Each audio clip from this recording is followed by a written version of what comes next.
Quelles sont tes racines et tes fondations? Mes racines. Alors, j'en avais pas, je trouvais, jusque-là. Et c'est à partir du moment où je me suis. J'ai plus été dans l'être que le paraître ou le l'avoir. Parce que j'ai été dans l'avoir quand j'étais dans ma précédente vie, j'ai envie de dire. Mais en fait, rien de tout ça. C'est-à-dire, si on est dans ces deux choses-là, ça ne peut pas. On peut pas avoir de racines en fait, on peut pas. Et donc là, depuis que je suis devenue maman, ça revient. Eh bien, j'ai comme des racines qui sont ancrées, mais bien fort euh, en terre. Et en fait, je sens la vitalité, la sève de la vie passer en moi.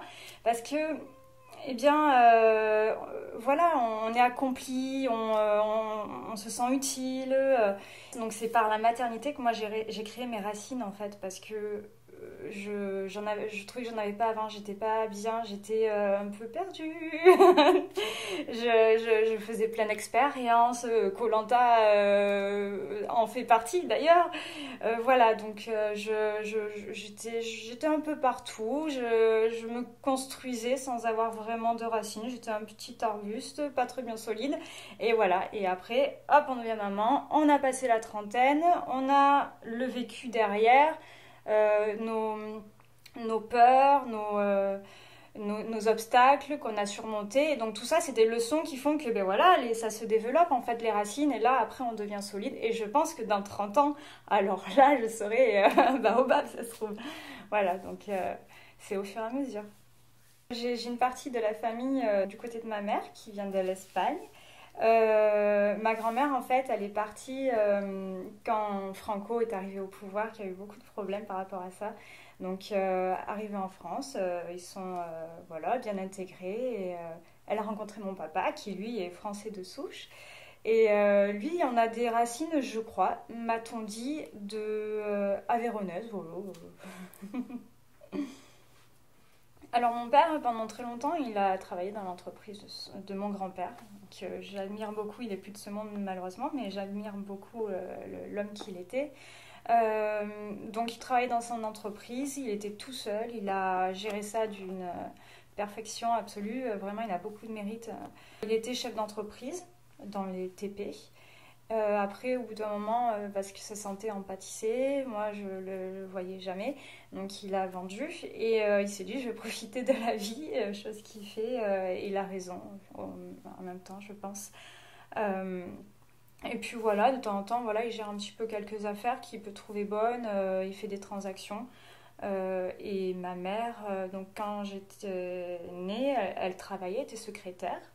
Et puis à la naissance de ma sœur, 3 ans et demi après, elle a arrêté tout travail et elle est passée femme au foyer, qui est aussi un travail, ne l'oublions pas.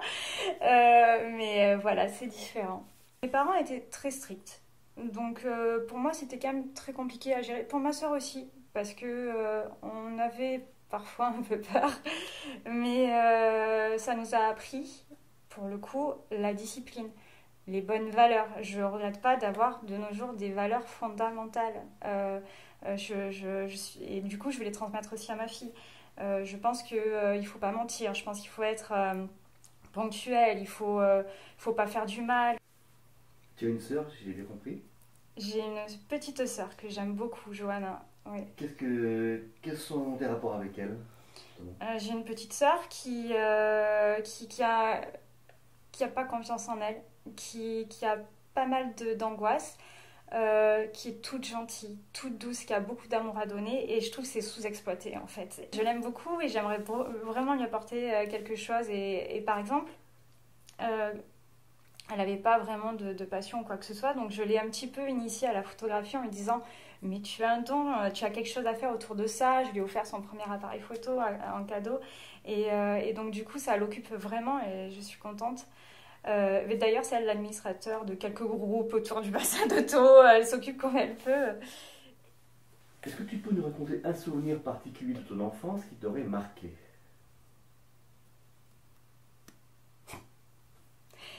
Euh, alors, oui. Le plus marquant, c'était la première fois que je suis allée à Disneyland Paris. Mon âme d'enfant s'est réveillée parce que j'ai toujours aimé tout ce qui était très féerique. Et là-bas, j'étais servie. Il y avait beaucoup de manèges, j'avais ma famille réunie. Moi, dès qu'on était en voyage en famille, peu importe, ça me plaisait toujours. Et Disney, ouais, ça m'a bien marqué, Disney. Et toi, quel enfant tu étais? Alors, j'étais un enfant, j'ai eu plusieurs stades. J'étais une enfant qui était violente. Ça va pas du tout avec le personnage. Ouais, j'avais beaucoup de violence en moi. J'étais tout le temps avec des garçons. J'aimais pas les filles. J'étais un garçon manqué. J'aimais que des activités de garçons. Je me bagarrais. Moi, j'étais tout le temps dans des manades parce que mon père, il aimait tout ce qui était tradition régionale, etc. Et donc, du coup, voilà, il y avait les garçons calés avec le petit veau qui était sorti pour le toucher et tout. Ben, je faisais partie de ce groupe de garçons. Donc, ensuite, j'étais bien. Je sais pas, je me sentais comme eux en fait. Et donc, du coup, après, on embêtait, en fait, c'est quand on embêtait, parce que bon, enfin, on se taquine, etc. On venait bousculer mon cousin. Mais c'est moi qui le défendais en fait. Et après, je voyais que j'étais forte, que je faisais peur. J'ai ah ah, d'accord. Et bien en fait, je vais m'entraîner, je vais être. Et donc, je sais pas, je- moi, quand on attaquait ma sœur, je venais, je tapais. Quand il y a quelque chose qui me semblait injuste ou quand on faisait le mal avec moi, je venais, je tapais. Et après, en fait, c'était, c'était de pire en pire, je trouvais. Ça montait crescendo. Parce que quand j'avais quoi, 10 ans, 11 ans, mais là c'était trop. Je me souviens, ça me hante, j'y pense. J'avais pris la tête d'une fille, je l'ai tapée contre une chaise. Je ne sais pas comment je peux en arriver là. Enfin, c'est pas moi du tout. Donc, ça, arrivé à un point de non-retour, après, je crois que c'est le collège qui m'a fait changer. Au collège, mes parents m'ont dit c'est bon, stop, t'arrêtes. Et là, j'ai dit ouais, c'est vrai, je suis grande. Et puis, en fait, non, ça me plaît pas de taper. Donc, hop, j'ai arrêté du jour au lendemain. Après, c'était l'inverse, c'était moi qui t'ai tapé. Je me défendais pas, je voulais pas taper. Donc, il y a eu beaucoup de harcèlement moral à cette époque-là. Enfin, non, du harcèlement à l'école surtout, en fait, je voulais dire. C'est un sujet qui est très souvent abordé, mais je l'ai vécu et c'était le cauchemar. Et je disais rien à mes parents, donc du coup, je prenais sur moi. C'était en 5e estamèse en plus. Euh, et donc, chaque jour, je souffrais à l'école, je souffrais, j'étais seule, j'avais pas d'amis. Et au bout d'un moment, ben, mes parents se sont rendus compte qu'il y avait quelque chose qui allait pas. On en a parlé, ça m'a débloqué quelque chose, ça m'a fait du bien d'en parler. Et là, on m'a dit, ben, allez, tu peux te défendre. Bon, vu mon passé, à la primaire, j'ai quand même des armes. Je sais taper. Alors, bon, bah, s'il faut se défendre, je me défendrai. Donc, il y a eu une bagarre à Metz. Et après, il y a eu beaucoup de problèmes parce que j'étais seule, moi. Donc après, c'est des groupes. Et donc, enfin, ce qui a tout arrêté, c'est d'appeler le proviseur. Il y a les réunions, tout ça. Donc, voilà. Donc, c'était un peu long. Et après, j'aidais ceux qui se faisaient embêter par les autres. Par exemple, on était dans le bus et tout le reste de ma vie, quand je prenais le bus, en tout cas jusqu'à la fin de l'adolescence, quand il y en avait qui étaient tout seuls et attaqués, j'intervenais pour les défendre parce que c'était insupportable pour moi de les voir se faire attaquer comme ça parce qu'ils étaient seuls et que les autres étaient en groupe. Et c'est une époque de ma vie, mais vous m'imaginez pas à quel point j'y pense souvent. Je me dis, mais pourquoi je me reconnais pas, ce n'est pas moi. Mais bon, voilà, bon, il y a des étapes. C'était la première étape de ma vie. Donc voilà, j'étais violente. Après, ça a été l'inverse. Après, j'ai un petit peu oublié cette part-là. Et ça a été shopping avec la maman, où elle m'achetait plein de trucs, où j'étais un petit peu ça, poupée Barbie. Et puis après, hop, ça s'est de nouveau arrêté quand j'ai eu ma fille. Et là, je suis dans un équilibre, en fait. Je suis bien. Tu nous dises un petit peu quel élève tu étais pendant ta scolarité? J'étais une élève qui voulait bien faire tout le temps. J'ai toujours donné le meilleur de moi, quoi que je fasse. Et je voulais voilà, me prouver à moi-même que je pouvais être bien. Bah, j'entendais tout le temps ma mère dire «Oh, telle personne, oh, qu'est-ce qu'elle travaille bien, oh, ils ont la chance, ses parents». Et en fait, moi, du coup, j'étais triste. Je me disais «Mais moi aussi, je veux qu'on soit fiers de moi». Donc, du coup, j'essayais de faire le nécessaire pour qu'on soit fiers de moi. Les fameux, à la fin, les relevés scolaires, je voulais qu'ils aient marqué. Même si j'avais des notes moyennes, j'ai toujours été une élève moyenne. Pas forte, pas nulle, moyenne. Je voulais au moins qu'il y ait marqué des bonnes observations. Motivé, déterminé, moteur en classe, tout ça. Voilà, quand c'était marqué, j'étais contente. Donc moi, mon truc en classe, c'était lever la main le plus possible et parler, montrer que je savais. Mais ça, en plus, généralement, c'est pas trop bien vu, du coup, parce que quand on essaie de s'impliquer, c'est la régression par l'égalité. Hein, nous, on fait pas ça, pourquoi lui, il le ferait donc voilà, donc moi j'étais comme ça et je l'ai toujours été, j'ai pas changé, même si après ça m'a valu quelques problèmes de temps en temps. Je suis restée dans ma ligne de conduite, j'ai envie de participer, j'ai envie de réussir, et ben je m'en donne les moyens, je le fais et tant pis si c'est mal vu. Voilà. Quand tu étais petite, jusqu'à l'adolescence, quels étaient tes rêves? Alors, quand j'étais petite, je me souviens parce qu'il y a quelques films qui le montrent, je disais, donc j'ai commencé par dire maman, je vais être femme de ménage. En faisant le ménage, hein. Je vous disais ça à ce moment-là, je sais pas, ça devait me plaire. Après, j'ai dit maman, je veux être mannequin. Je sais pas, hein, ça m'a passé très vite. Hein. Et puis de toute façon, je suis petite. Ensuite, j'ai dit maman, je vais être prof de sport. Et puis finalement, après, j'étais ado. Et là, je savais pas ce que je voulais faire. Je savais que je voulais pas faire de très longues études.